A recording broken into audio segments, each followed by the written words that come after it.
A gente vai começar agora aí uma introdução sobre os direitos sociais. Respira, descansa aí, que a gente agora vai começar a falar sobre os direitos sociais, artigo 6º, e a gente vai falar especificamente sobre o artigo 7º. A gente vai dar o pontapé aí inicial do artigo 7º. Então bora pra cá. Vamos começar a falar agora direitos sociais. Vamos falar agora sobre os direitos sociais. Então vamos abrir o tópico aqui, direitos sociais. Uma coisa que eu sempre gosto de falar sobre os direitos sociais. Quando ele cai em prova, geralmente o artigo 6º, ele cai na sua literalidade, ok? Geralmente ele cai na sua literalidade. O que é que eu preciso saber? Primeiro, que tudo que está no artigo 6º é norma programática. Tudo que está no artigo 6º é norma programática. São objetivos, são metas do Estado, ok? São objetivos, são metas do Estado, são normas programáticas. E essas normas programáticas, eu já sei que elas são normas de eficácia, olha isso, ó, normas de eficácia limitada. Segundo ponto, esses direitos sociais, nós já sabemos que são direitos de segunda dimensão. São direitos de segunda dimensão. Então, nós temos aqui um dever, nós temos aqui uma obrigação, olha isso, nós temos aqui uma obrigação de fazer do Estado. Cuidado com isso. Nós temos uma obrigação de fazer do Estado. Então, o Estado, ele não está aqui para se abster, ele está ali para fazer. Só que a gente também já sabe que ele só pode fazer dentro de uma reserva do possível. Eu tenho que observar se eu tenho orçamento para aquilo. Se eu não tenho dinheiro suficiente para aquilo, não tem como eu fazer. Se eu não tenho direito suficiente, não tem como eu fazer. Claro que se é, olha aqui mais uma vez, um direito social, tem que se garantir o mínimo existencial. O Estado tem que garantir o mínimo existencial.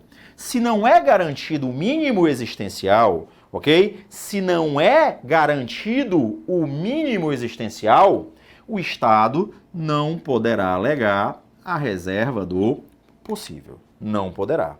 Então, se eu estou dizendo que tudo que está no artigo 6º é uma norma programática, eu tenho que decorar quais são esses direitos sociais. E as pessoas decoram através desse mnemônico. Edu mora ali. Saul trabalha no transporte lá. Assis prossegue preso. Olha aqui, ó. Nós temos a educação, a moradia, a alimentação, a saúde, o trabalho, o transporte, o lazer, a assistência, a proteção à maternidade, a segurança. Que segurança é essa? Essa segurança que está no artigo 6º não é a mesma segurança que está no artigo 5º.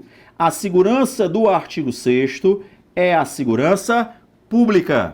E nós temos a previdência social. Esses são os direitos sociais que você tem que decorar, ok? Esses são os direitos sociais que você tem que decorar, ok? Mera decoreba, onde eu sei que todos eles dependem de uma regulamentação legal, todos eles são direitos de segunda dimensão. Agora eu sei que são indisponíveis, inalienáveis, relativos, de aplicação imediata. Lembra que a gente sempre bate naquela tecla. Todas as características dos direitos fundamentais são as mesmas. Não importa se é individual, não importa se é social, não importa. Agora, o que vai mudar é exatamente as dimensões. O que muda são as dimensões. Beleza? Feita essa introdução, vamos para o que realmente importa, que é o artigo 7º. Vamos para cá. Vamos para o artigo 7º. Lá no artigo 7º, ele vai tratar exatamente da relação de emprego. Ele vai tratar especificamente da relação de emprego. E aqui eu quero fazer uma observação, tá? Muita gente acha chato o artigo 7º. Claro que é. O artigo 7º não é chato, é um porre. Mas você vai ter que estudar, você vai ter que decorar, mas pelo menos tem uma vantagem.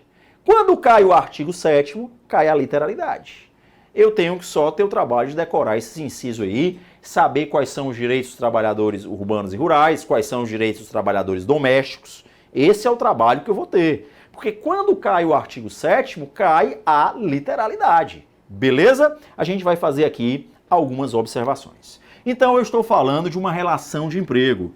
Então eu estou falando de direitos de empregados, direitos de trabalhadores, ele falou aqui, direitos de trabalhadores, só que eu não estou falando de qualquer... Olha aqui, eu vou até colocar aqui, ó. Eu posso até fazer essa observação, ó. Eu tenho uma relação de trabalho. Olha isso, ó. Eu tenho uma relação de trabalho. A relação de trabalho, ela é um gênero, onde eu tenho, entre elas, a relação de emprego.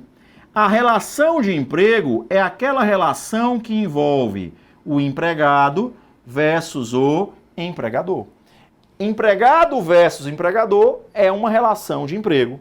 Mas eu também tenho o trabalho autônomo, eu tenho o trabalho avulso, tá certo? Eu tenho o trabalho doméstico, então eu tenho vários outros trabalhos. Então aqui especificamente eu estou falando de empregados, trabalhadores urbanos e rurais. Não importa se você tem vínculo ou você é um empregado urbano ou se você é um empregado rural.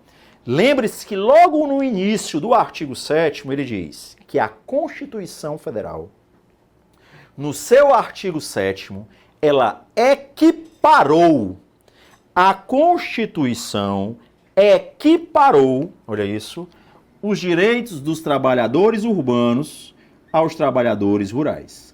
Então esses direitos foram equiparados. O que isso quer dizer?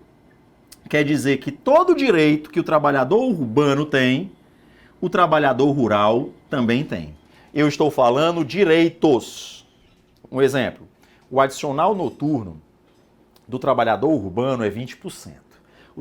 O adicional noturno do trabalhador rural é 25%. Tá diferente para ainda. Eu não falei dos percentuais, eu falei do direito. Tanto o trabalhador urbano como o trabalhador rural tem direito ao adicional noturno. As leis podem trazer percentuais diferentes. O horário noturno do urbano é de 22 às 5. O horário noturno do rural que trabalha na lavoura é de 21 às 5. Os horários são diferentes, que diabo é isso? Não tem problema nenhum, a lei vai estipular isso. O que você tem que observar é que os direitos são os mesmos. A Constituição Federal, ela equiparou o direito do trabalhador urbano ao trabalhador rural. Ela equiparou esses direitos. E cuidado, na hora que você continua lendo o artigo 7º, ele vai dizer que o rol é um rol meramente exemplificativo. Ele vai dizer que o rol é um rol meramente exemplificativo. Quer dizer que existem outros direitos, ok? Existem outros direitos que não estão previstos aqui no rol do artigo 7º. Ele é um rol meramente exemplificativo, beleza? Ele é um rol meramente exemplificativo. Só que se você observar, eu vou abrir agora uma observação aqui, lá do inciso 34. Ele vai dizer, a Constituição vai dizer assim, ó, eu sei que esse artigo aqui, ele fala sobre empregados urbanos e empregados rurais, ou trabalhadores urbanos e rurais, porque todo trabalhador urbano é relação de trabalho. Todo empregado urbano é trabalhador, mas nem todo trabalhador é empregado urbano. Eu posso ser um trabalhador e posso ser um trabalhador autônomo, tá? Então cuidado com isso aí. Então, eu sou um trabalhador urbano, eu sou um empregado urbano. Eu tenho os mesmos direitos que o trabalhador rural? Tem. Mas aí a Constituição vem lá no inciso 34 e diz: trabalhador com vínculo de emprego, trabalhador com vínculo de emprego, foi equiparado a partir de agora ao trabalhador avulso. Ou eu posso dizer o contrário. Se você é um trabalhador avulso, o que é um trabalhador avulso? É um trabalhador que está ali por intermediação de mão de obra. É aquele trabalhador que está ali através de uma intermediação de mão de obra. Me dá um exemplo. Vamos dizer que eu trabalho no porto. Eu trabalho no porto. E no porto tem um órgão gestor de mão de obra, que é chamado de ógmo. E agora, chegou um navio e ele está precisando de pessoas ali para limpar o cais, etc. O que é que ele faz? O ógmo tem uma lista de trabalhadores avulsos que não tem vínculo com o ógmo, embora não tenha vínculo, não tem um registro assinado como empregado, mas eles contribuem para a Previdência, eles têm os mesmos direitos, têm férias, 13º, têm direito a salário pela prestação, têm direito a FGTS, eles têm direito a tudo. Claro que eles não têm direito nem a aviso prévio e nem a multa rescisória, mas eles foram equiparados desde que condiza com a sua própria característica. Então, o que é que você está vendo aí no inciso 34? Que o trabalhador com vínculo tem os mesmos direitos, ou melhor dizendo, o trabalhador avulso tem os mesmos direitos do trabalhador com vínculo de emprego. Qual é a diferença? Que o avulso não tem vínculo de emprego. Ele tem os mesmos direitos, mas não tem o vínculo. E o avulso não é aquela pessoa, eu não estou com carteira assinada, estou trabalhando sem carteira assinada. Isso é trabalhador irregular. Você foi contratado por uma empresa e a empresa não assinou a sua carteira. Você é irregular. A sua carteira deveria estar assinada. Se ela não está, você é um trabalhador irregular. Aqui é um trabalhador avulso. É uma característica dele não ter a carteira assinada. Mas ele contribui para a Previdência e tem todos os direitos que o trabalhador urbano e que o trabalhador rural tem. Onde é que eu vou encontrar essa informação? Artigo 7º, inciso 34. Beleza? Vamos continuar. Então vamos voltar para o artigo 7º e agora a gente vai colocar o seguinte. Quando ele fala do artigo 7º, ele vai dizer o seguinte, ó, esses direitos dos trabalhadores, eles podem ser flexibilizados. Olha essa afirmação que eu vou colocar aqui. Os direitos dos trabalhadores, eles podem ser flexibilizados. Anota isso aí, ó. É algo extra. Flexibilizados. Eu não sei nem o que é flexibilizado. Como é que eu vou marcar isso certo ou errado? Vamos lá. Os direitos, eles podem fazer, eu vou colocar a seguinte observação aqui, vou simplificar. Os direitos, eles podem ser desregulamentados, ok? Os direitos, eles podem ser desregulamentados, como o direito, ele pode ser flexibilizado. Olha isso. O direito, ele pode ser desregulamentado, como ele pode ser flexibilizado.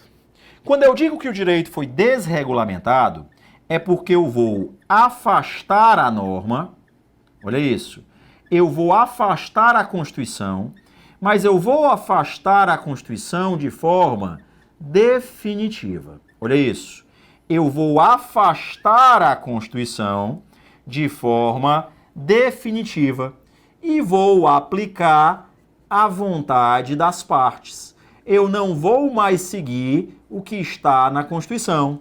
Eu vou seguir só o que as partes querem. Isso é chamado de desregulamentação. Desregulamentar é afastar a norma de forma definitiva e aplicar a vontade das partes. Mas eu tenho a flexibilização. Mas eu também já estudei que a flexibilização é afastar a norma. Flexibilização é afastar a norma. Mas eu vou afastar a norma não de forma definitiva. Eu vou afastar a norma de forma temporária e vou aplicar a vontade das partes. Me dê um exemplo. As negociações coletivas feitas pelos sindicatos. Eu vou afastar temporariamente o que está na norma e vou aplicar a vontade das partes. Então, na sua prova, faz isso aqui, ó. A Constituição, ela não admite a desregulamentação. A Constituição, ela não admite a desregulamentação. Ela admite a flexibilização. Os direitos, eles podem ser flexibilizados. Eu posso afastar temporariamente a norma aplicando a vontade das partes. E para facilitar o seu estudo, você vai sublinhar, você vai circular aí quais são os incisos que podem ser flexibilizados. Quais são os incisos que podem ser flexibilizados? O inciso 6, o inciso 13 e o inciso 14. Você vai sublinhar aí na sua Constituição. O inciso 6, o inciso 13 e o inciso 14 são incisos que podem ser flexibilizados. E o que é flexibilizar? Eu vou afastar a norma de forma provisória. Eu vou afastar a norma de forma temporária, aplicando a vontade das partes, e eu vou colocar como exemplo aqui, olha aqui, ó, a negociação coletiva.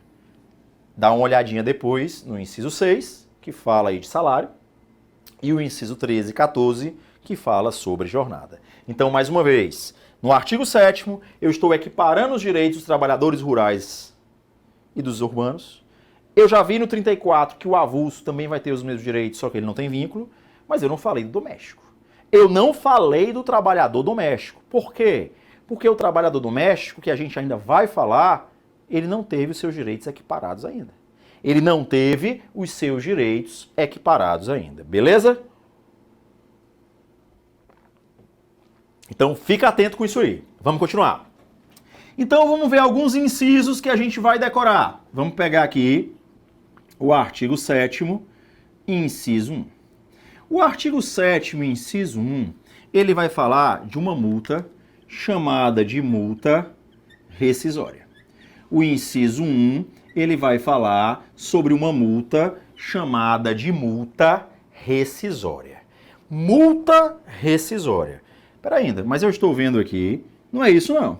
Eu estou lendo aqui que caso alguém seja demitido, caso esse trabalhador aqui seja demitido, olha isso, ó, sem justa causa, olha isso, sem justa causa ou de forma arbitrária, ok? Sem justa causa ou de forma arbitrária, eu nem sei o que é forma arbitrária, justa causa eu sei. Sem justa causa é porque sem motivo nenhum, arbitrário.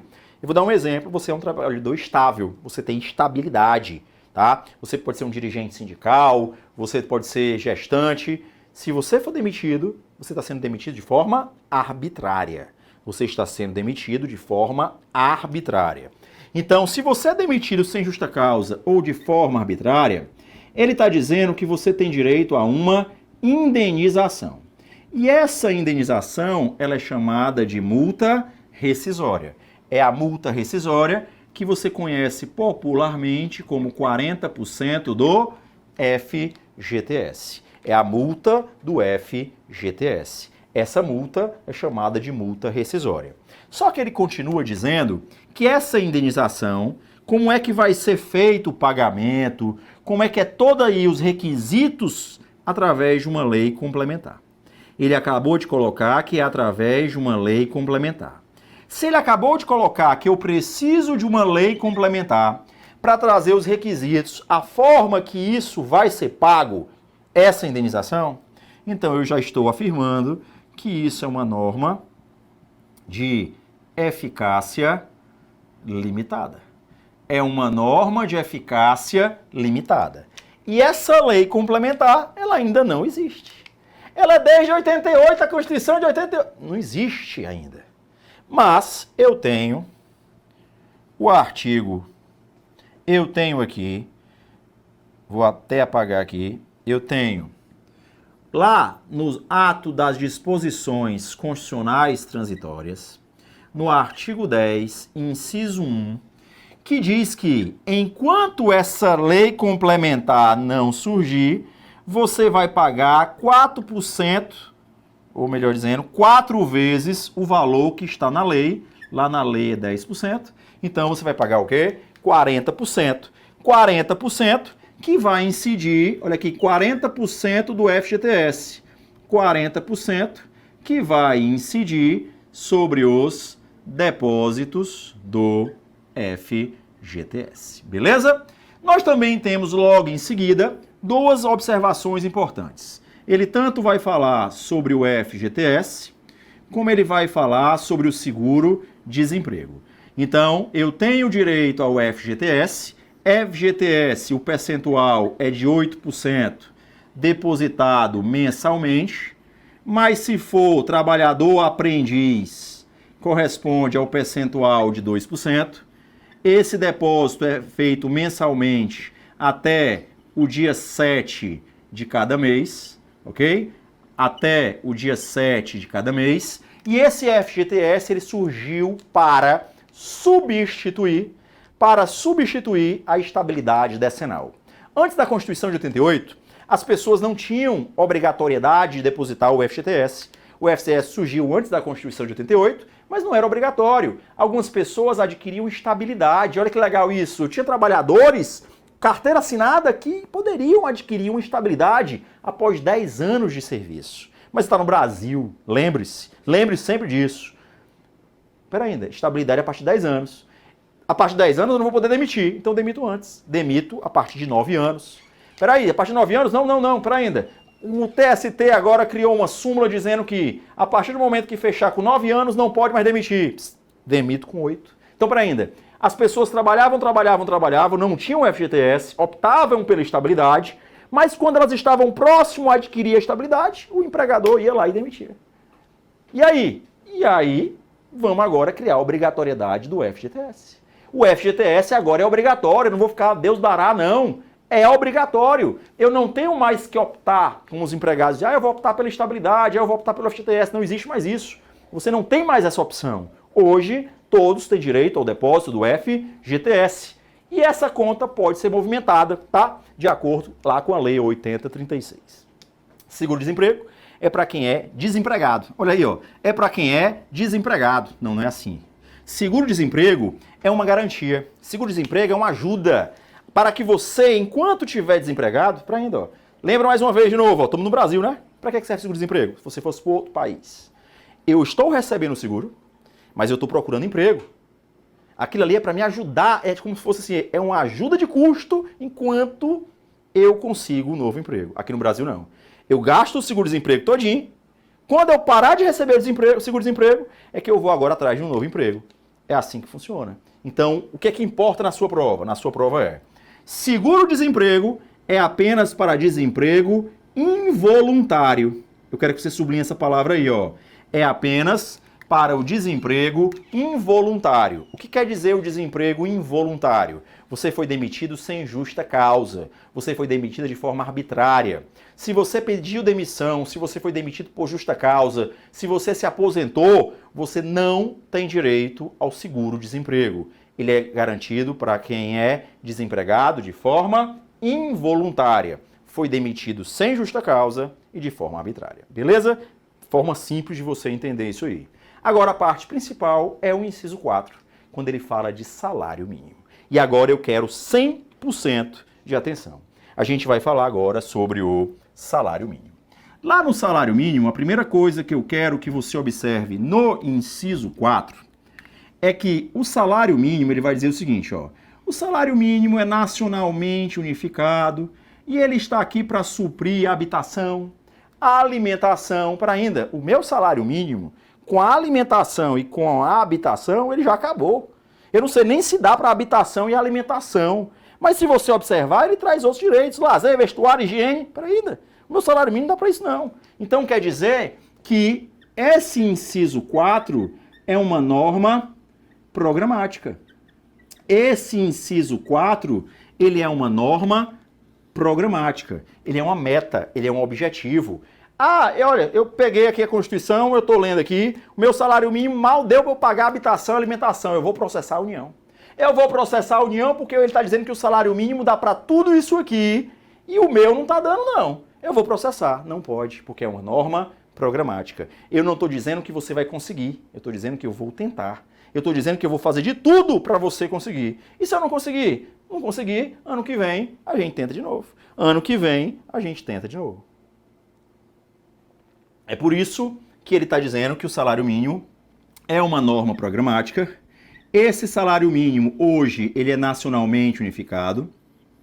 Ele é fixado por lei. Lembre-se que é apenas por lei, tá? É por lei, mas através de um decreto do Poder Executivo eu posso apenas fixar os valores, eu vou apenas enumerar, porque a remuneração, esse salário mínimo, é através de uma reserva legal. Apenas a lei pode estipular. Mas o STF já aceitou que através de um decreto do presidente eu posso enumerar o valor, eu posso alterar esses valores aí, beleza? Mas o ponto principal não é esse. O ponto principal é que o Supremo já disse que quando eu digo que ninguém pode ganhar menos que o salário mínimo, a gente pensa que, peraí, eu vejo pessoas aí que ganham menos que o salário mínimo. Como é que não pode? Eu vejo pessoas aí que trabalham 3 horas e ganham proporcional ao salário mínimo. Isso é possível? É. Olha aqui, ó. O STF já disse que você pode ganhar sim menos que o salário mínimo, desde que ele não seja inferior ao salário mínimo hora. O que tem que ser garantido é o salário mínimo hora. Foi garantido o salário mínimo hora, tá tudo ok. Eu não preciso ganhar o salário mínimo. Eu tenho que ganhar pelo menos o salário mínimo hora. Então eu vou ganhar proporcional à minha jornada. Eu vou receber proporcional à minha jornada. Beleza? Então até aqui tudo bem. Só que aí eu tenho uma súmula, que é a súmula vinculante. Eu tenho a súmula vinculante número 6. E a súmula vinculante número 6 diz que o praça, aquele que está na prestação obrigatória do serviço militar, aquele que meio-dia, se você passar ali na 23BC ali, meio-dia tá ali capinando, né? Sol quente, a gente morrendo de calor e ele lá capinando, feliz, sorrindo, aquela pessoa pode ganhar menos que o salário mínimo. Mas espera ainda, mas eu já sei que ele ganha salário mínimo. Cuidado. O que eu quero que você observe é o proporcional. Vamos dizer que eu trabalho 12 horas por dia, porque não tem jornada. Eu trabalho 12 horas ganhando um salário mínimo, proporcionalmente eu estou ganhando o quê? Menos que o salário mínimo. Então quer dizer que esse praça pode ganhar menos que o salário mínimo. Agora, se não é o praça, você não vai poder ganhar menos que o salário mínimo. E eu estou falando tudo no sistema o quê? Proporcional. Eu trabalho 8 horas por dia. Meu colega aqui trabalha 4 horas por dia. Nós fazemos a mesma coisa. Eu ganho um salário mínimo, ele ganha meio. Isso é possível? É. Mas ele está ganhando menos que o salário mínimo. Não, ele está ganhando proporcional à sua jornada. Ele está ganhando aqui proporcional à sua jornada. Beleza?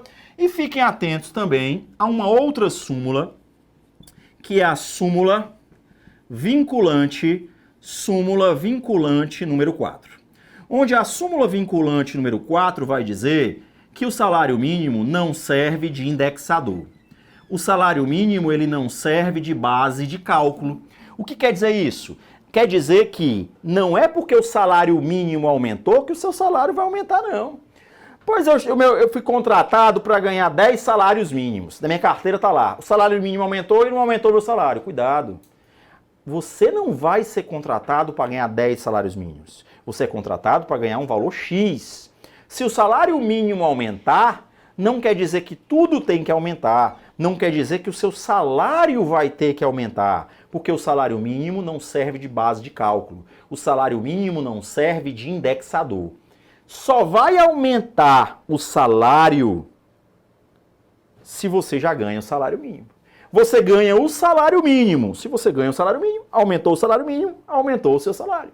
Mas se você ganha mais que o salário mínimo, não quer dizer que só porque o salário mínimo aumentou, o seu salário vai aumentar. Exatamente porque o STF já diz que ele não serve de indexador, ele não serve de base de cálculo.